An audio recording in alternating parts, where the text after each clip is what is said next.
I'm Kanan Chandran, the publisher of stormasia.com, and welcome to this WED Web Chat.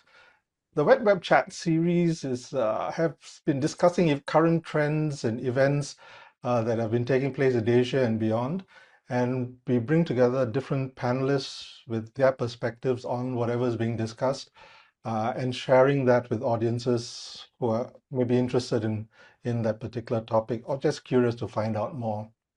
Now, today's topic, what's in your toolkit for 2026?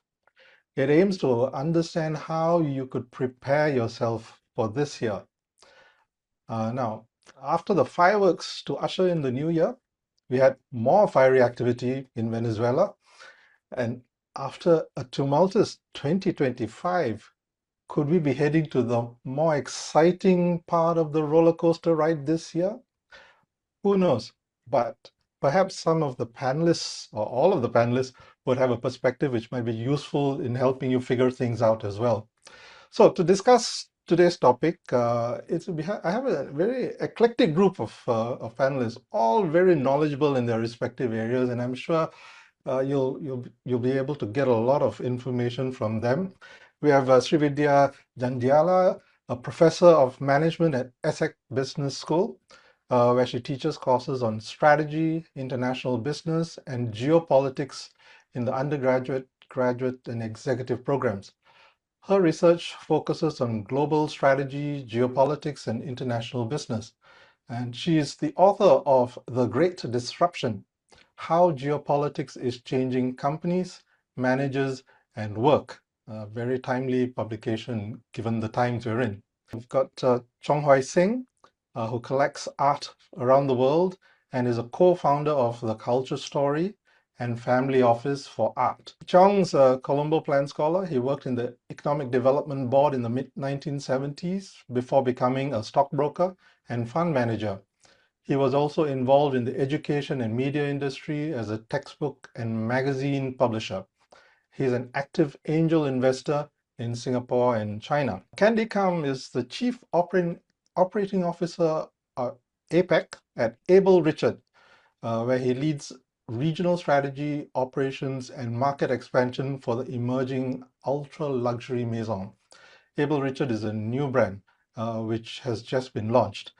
Now, Candi brings more than 30 years of extensive senior leadership experience across the luxury and retail sectors in the Asia Pacific, including his tenure as Managing Director, Asia Pacific at Richmond Limited. Our final panelist is Guy Hearn. He's a lead consultant at Virtus Asia Consulting, which specializes in consumer insight, strategy, and media measurement.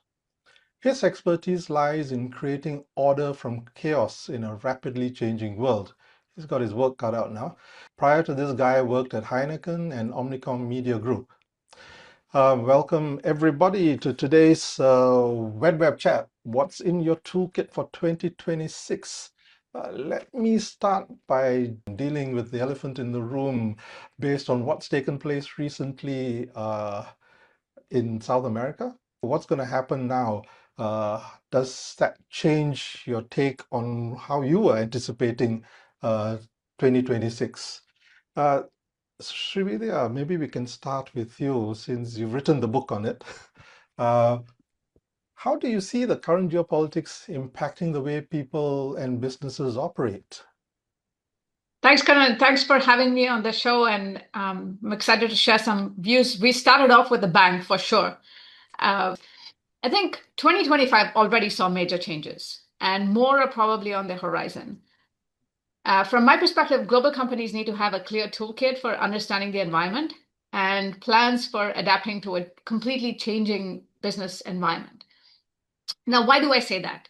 I mean, once upon a time, how to be successful as a global company was clear. It was about efficiency, innovation, product quality, and customer service. So companies went off to far corners of the world chasing these goals. And even if it was never perfect in practice, the promise was alluring, right? So a sense of possibility. It wasn't a perfect world, but there was a sense that any company from anywhere in the world could possibly strike it big. as long as they had the right product, technology, or service, right? So it didn't matter, being a small startup was not necessarily a handicap, or coming from a poor or emerging market didn't necessarily stop you. But in the new world that we are today, 2025 already showed us major changes. It was a world of conflict, trade wars, sanctions, export controls, and 2026 already amped this up to a whole new level. So the playbook needs to be updated. Right? So today's global companies face geopolitical risk. You can pick up many, many surveys that say something to the effect of a large percentage, majority of banks, hedge funds, financial firms cite geopolitics as a major concern. So there's going to be growing competition for markets as geopolitical strife causes large companies and small companies from all over the world looking to change their market portfolio, seeking new markets, moving away from traditional markets that they were familiar with, or large markets like the US and Europe. There's going to be a lot more action, I think, in markets like Southeast Asia, in Latin America, in Africa, South Asia. I think there's going to be more contestation in markets like this as companies from around the world are trying to move away from the traditional large consumer markets. You talk about rewriting the playbook. Do you also see a need to perhaps toss out some things and add some new things which you hadn't factored in previously? Absolutely. Most of the leaders of global companies today, they came of age when geopolitics did not have such a big constraining role. In fact, they were amped up because of the tailwinds that geopolitics was creating for them, right? So there was more opportunities, more markets were opening, there was more possibility in different industries around the world that created opportunities for companies. So they went to business school to learn about reading financial statements, analyzing investments, and selling to old and new customers. But they had little to no training on navigating a world that is really dominated by grand politics. So essentially, we are asking, as they face a new landscape, that they have to figure it out on the fly. So they have to throw out almost everything that they perfected over the last 25 years in terms of how to manage business in a global environment, and build a whole new toolkit in terms of what do we do in a world that is dominated by sanctions and export controls and possibly even gunboat diplomacy. Candi, you're starting a new thing altogether, a luxury, ultra luxury brand. Well, you're representing Asia Pacific for it. Is this a good time to start something like that? Well, I mean, to me, there's never a good time. I mean, to be honest, when opportunity comes, I think one should just bite the bullet and ride it on. Because if you were to wait, you will never know what tomorrow brings. I mean, this is how I always, move along, in my roles in different establishments, even with Richmond, which I was the Asia Pacific MD.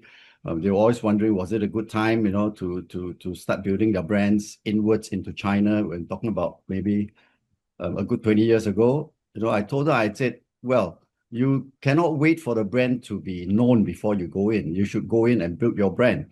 So on that note, for me, I think opportunity is here. So, I'm taking it with a pinch of salt, but ready to go. Of course, with the turmoil of 2025, other people are asking, are you sure? Is it a big risk? And so on and so forth. But like I said, life is a risk. Waking up, stepping out of the house is also a risk. Even if you say you stay at home, it's also a risk. You might just slip and fall. So I always believe that, when you don't take risks, you're going to stay stagnant. All right. With that said, all right, with the recent Venezuela stint, there may be a shift. However, I feel that it's just a power struggle. Of course, we all know the true depth of it. It's because of the minerals and oil that Venezuela holds, which is the largest in the whole world. I believe there's still a market for ultra luxury, be it in the sense that people have the money, but they may be more careful as in how and where to spend them. But if we can do it right, I believe that there's still a lot of headroom. And then if I were to go forward a little bit into Singapore, the areas of concern for Singapore in the current business environment, I think the key themes that I would like to touch on is on the cost, pressure and margin compression. Rising labor costs, rental, energy, compliance costs, SME and luxury alike, feeling squeezed, if I may use the word, However, margins today feel like they are on a constant diet. No matter how much you feed them, they don't seem to grow. All right. So, and then next to it will be the talent scarcity. All right, and skills mismatch. Not a lot of there's not a lack of people, but a lack of ready people. That's how I feel. With the AI and digital, fluency moving faster than the restraining system. Younger talents want purpose, senior talents want relevance. The global uncertainty is spilling, locally as well. Geopolitics, supply chain, FX volatility, which plays a big part in luxury goods, because, when you talk about luxury goods, it's mainly imported, right? So Singapore remains stable, but we are not immune, all right? So we are a safe harbor. However, the waves will still hit the shores. We can still feel it. All right. So to me, I guess, in terms of Singapore businesses, we must move from efficiency-led models to adaptability-led models. Yeah. So basically that's how I look at things. Yeah. All right. So how different is it from your earlier stints as MD, like at Richmond, and today in terms of how you approach the business? Okay, I think back then, I think the markets were a little bit more stable. What we could do, we could lead consumers into where we want them to be. We could create brands pretty easily, for them to want to be part of the luxurious, elite groups and such. Right now, I think it's a little bit more different, as in it needs to be a little bit more targeted. All right. It's not as easy as before. However, to me, I never do feel that nothing is impossible. There will always be this niche group of people that we have to work a little bit harder than before to reach out to them. And like I said, money is always there. It's whether how we can, if I may use the word, coerce them to spend, towards our own direction rather than in the general direction. So on that note of coercing people to spend, Guy Hearn, this is your area, sort of, how to encourage people to part with their cash and pick up some luxury goods or otherwise. Guy, so tell us, what's different now? I mean, for you and the industry.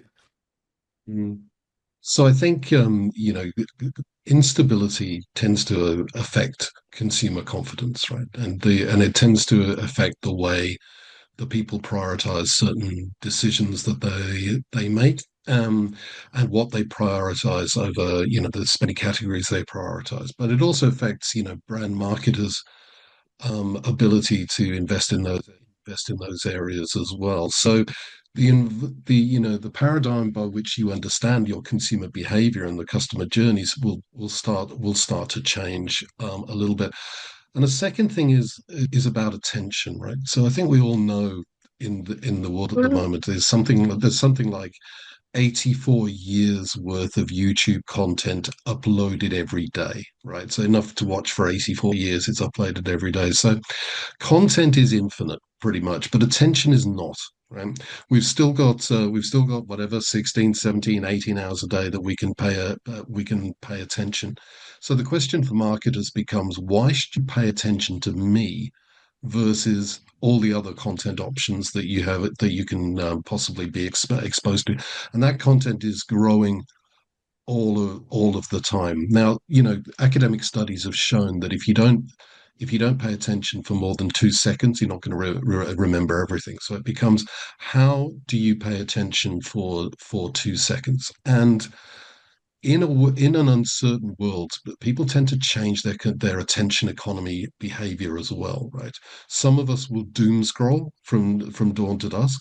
Others will seek escapism wherever we can find it, but our behavior changes. So for marketers, we have to understand, as always, to understand how to understand our customers properly, but it's more not about their basic needs, but it's about how to empathize with what they're feeling at the moment, how to empathize with their hopes, how to empathize with their fears, and how to tell them something about your products that might be actually useful to them, and give them either the ability to elevate themselves above the problems, or to give them to give them a break from feeling concerned about the world. It changes the way that you have to interact with your potential customers and your customers, and it just makes insight even more important. Insight is always important in marketing, but it makes it even more important than it ever was. So I presume you're using all the tools available now, like AI and whatnot, to get those Yeah. insights. How, based on your own use of it, how accurate are those insights generated by artificial intelligence versus your own sort of actual looking through stuff and picking things up? Well, AI-based insight is not currently particularly insightful.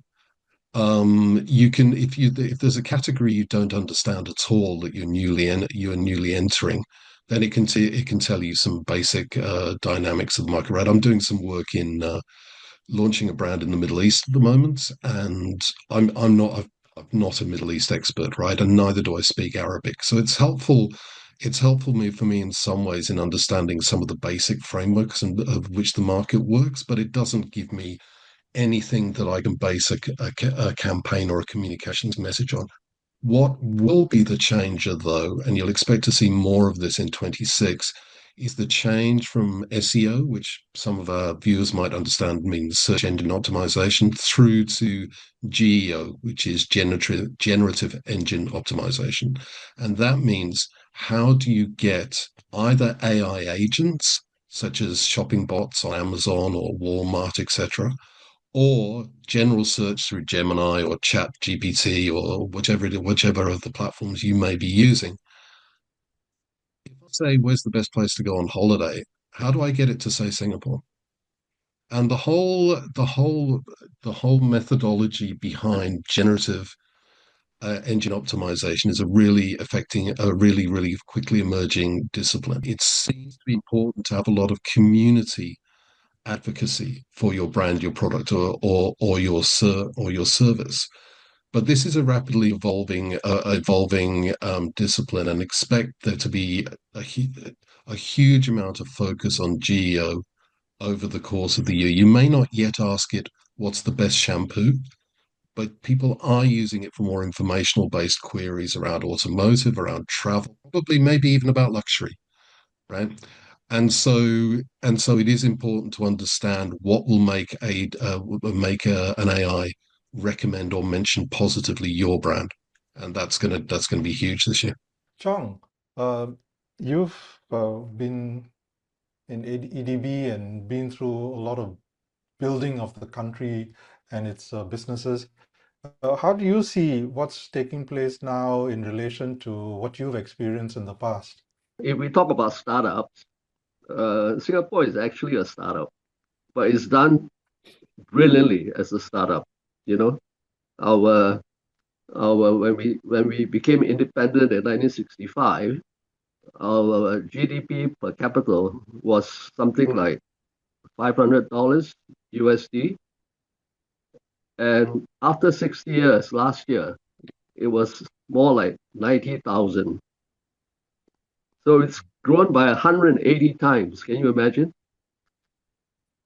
So I think I've lived, I would say, in the golden age of Singapore.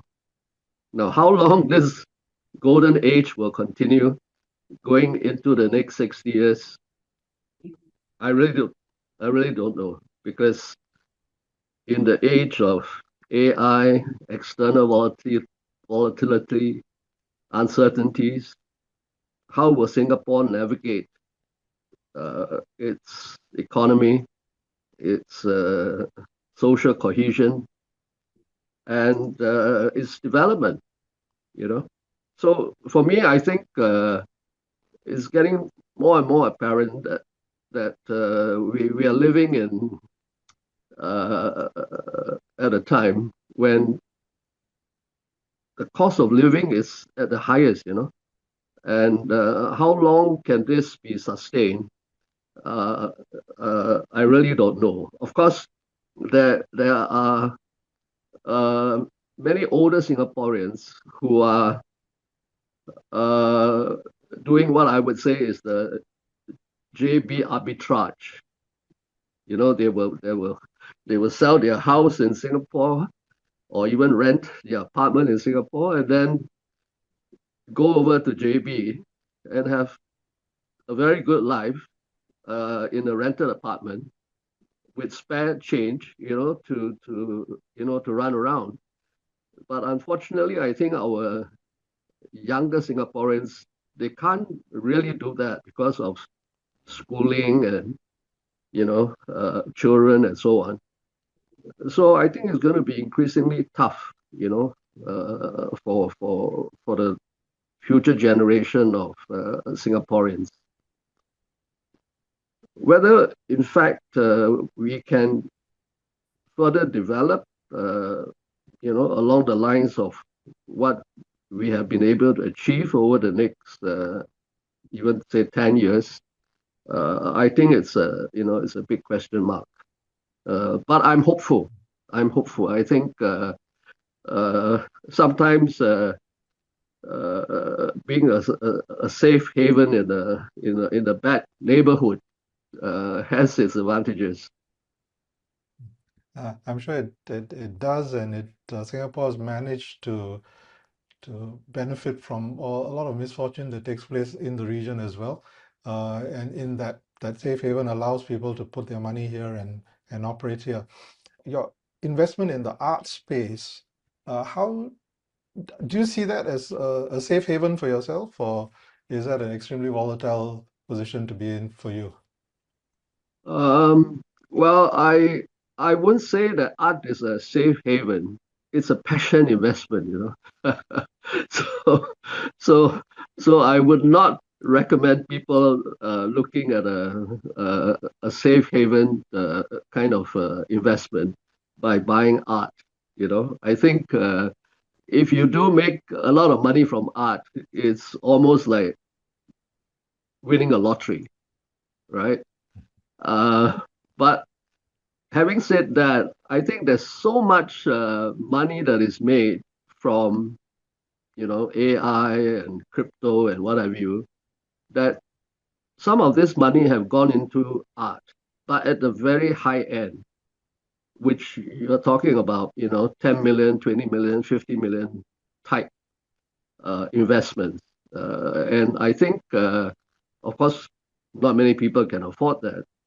So generally, I would say that the art market probably will trudge along at the low to middle end. And if you're lucky, you know, you might be able to buy a emerging artist who is not anybody, you know, today, but in 10 years' time, could be a unicorn in the art world. Okay, we all live in hope of that, right? That Yeah. golden ticket. That's really, yeah, you know, coming back to you in terms of the courses that you teach and the students that you have, how would you instruct them about the future, given what's been taking place, especially in recent weeks and months? Do you take on a different approach? No, that's a great question. I think something that we try to do is emphasize what would be the new playbook. And so if you are a company that is looking to expand into new markets, global expansion, what should be the new playbook? And that's the $1 million question. And we try to emphasize a few things. And some of those really revolve around some of the topics that came up. This is about uncertainty. This is about geopolitical change. This is about disruptions from AI. So how should a company navigate a world in which almost every belief that we have had for the last 25 or 30 odd years has been changing or has been disrupted in ways that we don't, somebody from 20 years ago would not recognize. And so there are a few things, few fundamental basic aspects that form the foundation, I think, to what does this new playbook look like. So one is recognizing the national security implications of any kind of foreign investment. So this has become very extraordinarily interlinked with opportunities that companies have when they expand to foreign markets. So to what extent is there the possibility, even if it's not necessarily always spelled out very clearly, what is the possibility for national security externalities? I think that's something that you have to understand very clearly, the implications of that in making decisions. The second is trying to come to terms with the fact that corporate nationality is the defining feature of the opportunities that a company has. Okay, so what do I mean by that? It's the country of origin. It's where your company comes from.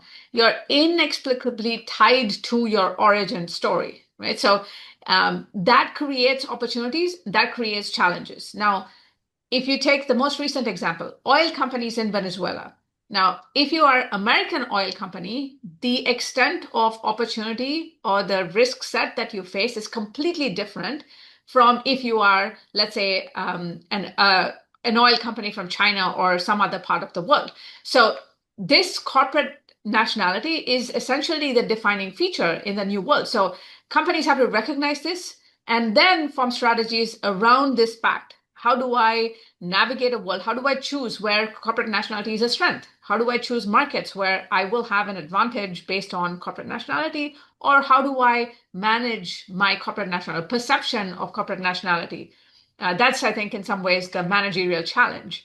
And what this means is that sometimes product quality matters much less than where you're from. Right? It's no longer about, do you have the most efficient product? Do you have the most technologically advanced innovation? Those become secondary in a world that is, defined by geopolitical strife, national security concerns. It's not product quality. In fact, product quality might even be a disadvantage, right? So if you think about companies like Huawei and the challenges that they faced in Western markets, in part, it was because the technology was particularly strong and they were seen as a technological threat. So I think the focus of competition has completely changed from product efficiency, innovation to things like corporate nationality, where you're from, and the inexplicable interaction with the country of origin. Okay, yeah.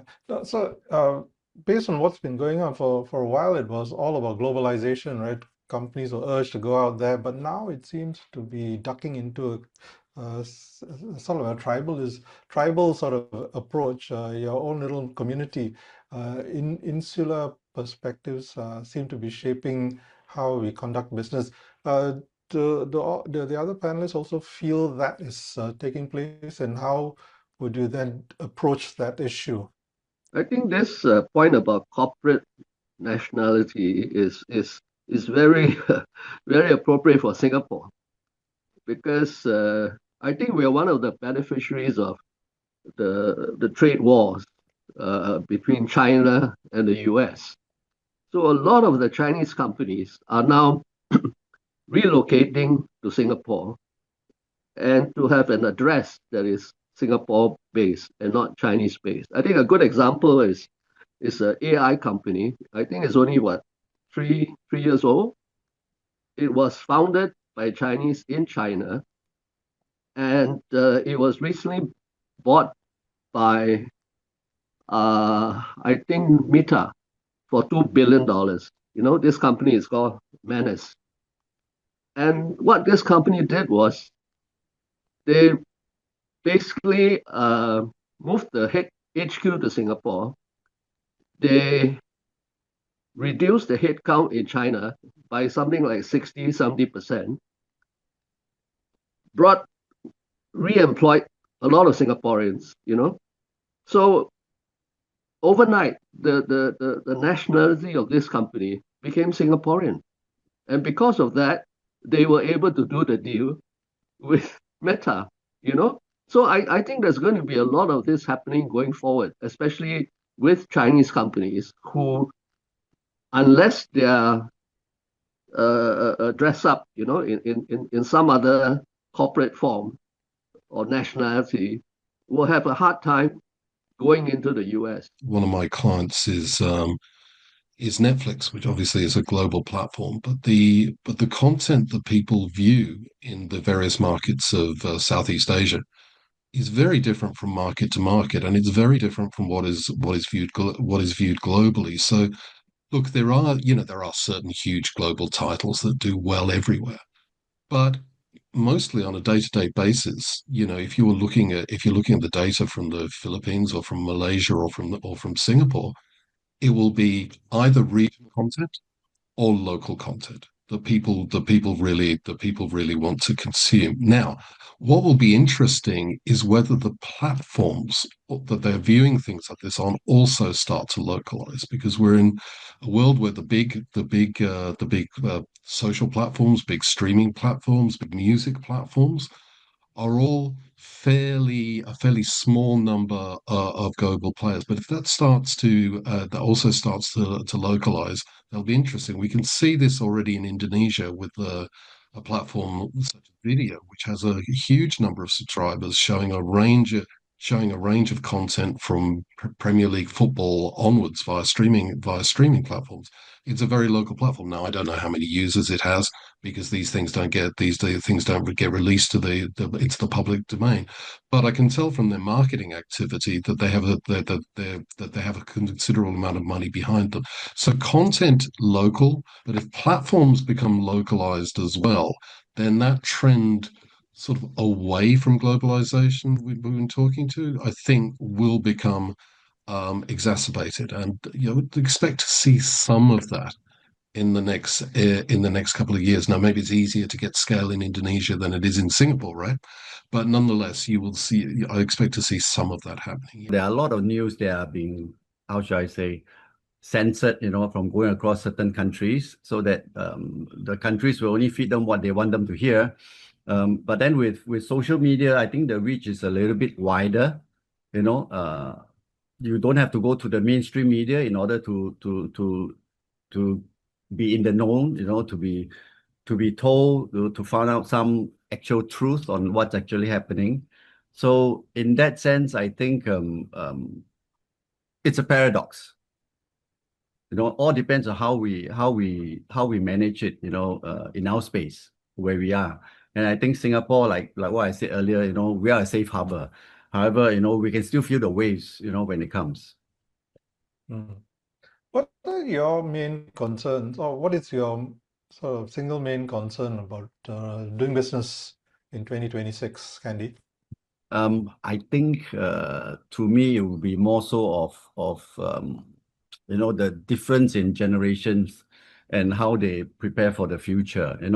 The younger professionals, they are adaptable, digitally fluent, values driven, but sometimes they underestimate fundamentals. I feel that they should learn the basics, early, like finance, communication, discipline. These are skills that will age very, very well as we grow.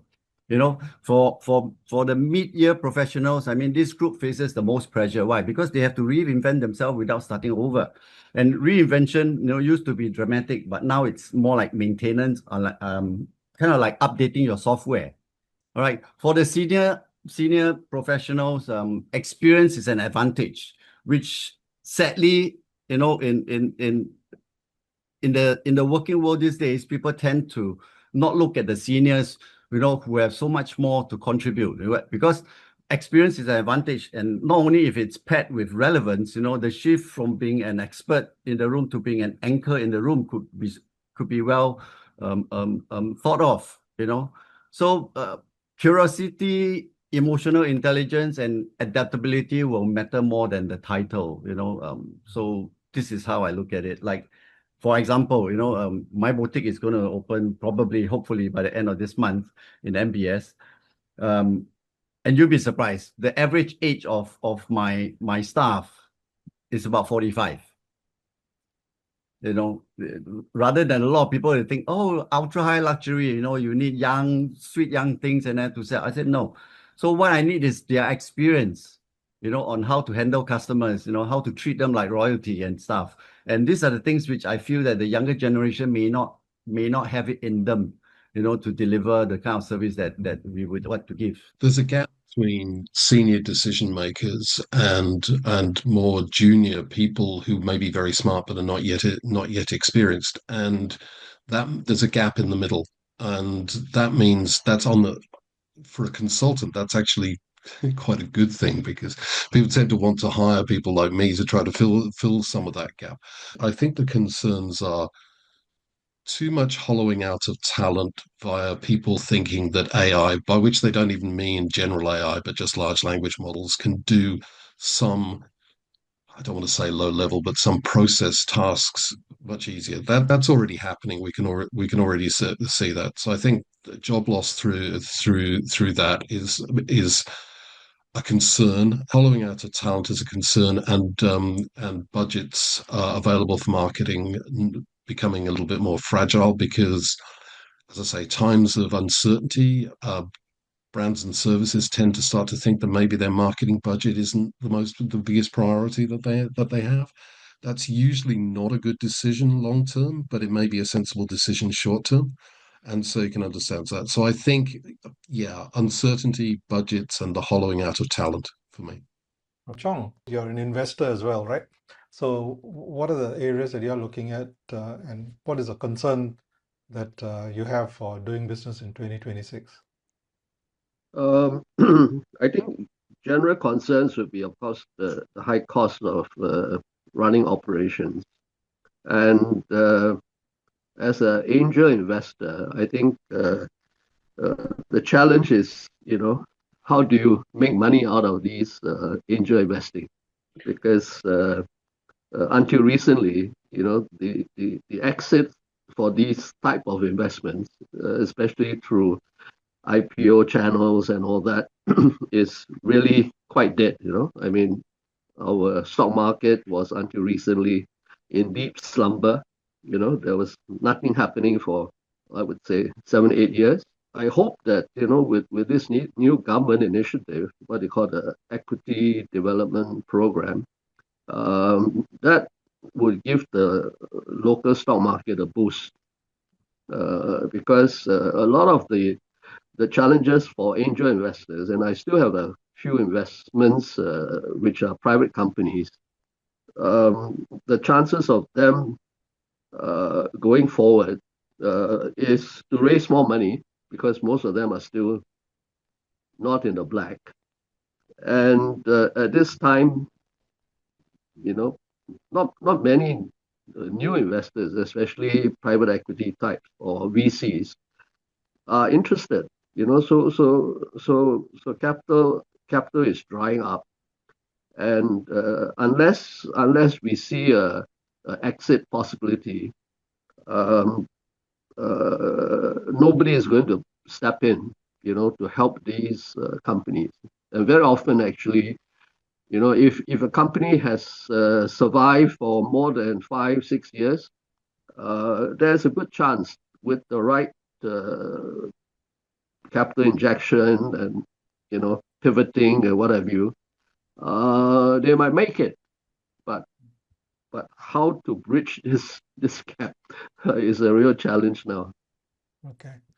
Srividya, kind of the same question. What do you see as concerns for 2026? But also as a wrap-up question, if you had one key tool that you needed to put into your toolkit, what would that be? 2026 is probably going to be 2025 on steroids. And by that, I mean, we'll see a lot more of some of the changes that are happening supercharged. So whether this is, you know, we talked about AI already, I expect more will be happening on that front.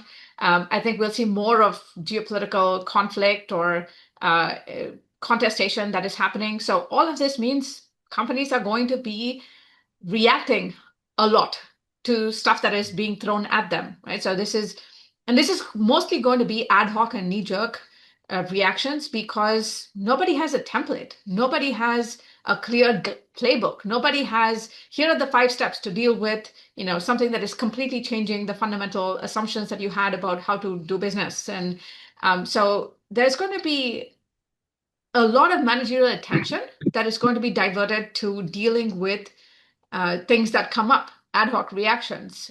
What that also means is that there's going to be a second order effect, which is all the things that managerial attention used to be paying attention to, things like building basics now, skills, competencies, operations, everyday innovation, all of these things that companies used to spend a lot of time thinking about. This used to be the bread and butter. This is the job description of managers. But now that's being diverted away to something else. So I think for me, this is the toolkit that you need to invest in, right? So there's going to be a lot of distraction, but how do you keep the company going? How do you ensure that there is everyday building of operations, of skills, of innovation to continue to be survive and thrive in this new world? So is there a particular tool that you would insist on having in your toolkit? That would be building routines. That's, like how do you build managerial routines, organizational routines that help you to sustain competitive advantage? Don't routines sometimes sort of make things too rigid, and you lose flexibility and adaptability, Sure. especially given the times? Sure. And I think these routines have to be updated. But my point is that we cannot take our eyes away from the fundamental things that make a company successful. Now, what makes a company successful is different in different environments. But at the end of the day, you need to have, simple things like a competitive advantage. What is your product? How well is it adapted to your environment? And if we are moving a lot of attention away from those things, then it's hard to compete on knee-jerk reactions. Okay, great. Chong, what is your one tool that you would require in your toolkit for this year? Have a lot of liquidity. Well, that's everybody's desire. Okay, but fair enough. Candi, how about you? Oh, that's a very good one. Well, I mean, for me, I don't think the year 2026 is asking us to predict the future. I mean, it's asking us to build resilience financially, professionally, and also emotionally as well. I feel that clarity, not certainty, would be our greatest advantage at this point going forward into 2026. Okay, great. And Guy, what's your must-have tool? The one I'm trying to find the best one at the moment because there's a few out there, but to understand how generative AI picks up information to talk about your brand, product, or services. I'm experimenting with a few. I don't think I found the best one yet, and I think they'll probably develop further over the course of the year. But it's really going to be about how do you market to machines, and that's the big skill set that needs to be developed. And I need a tool to do that, but I don't think I've found it yet. Okay, great. I must say thanks to the panel, Prof Srividya Jandhyala from ESSEC, Chong Seng of the Family Office for Art and Culture Story, Candi Kum of Abel Richard, Thank and you. Guy Hearn of Virtus Asia Consulting and a few other things as well. Thanks so much, because I think this is going to be a year where you pretty much have to be on your toes. Because you're going to get things coming at you, and the ripple effect for Singapore, especially and Asia, about what's going to take place when the elephants start trampling all over the place.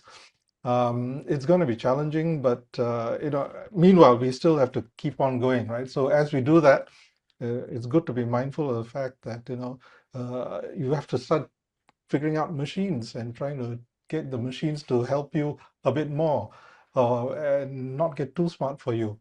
As Chong says, have a lot of liquidity. I think cash has always been king, and I think more so in this day and age.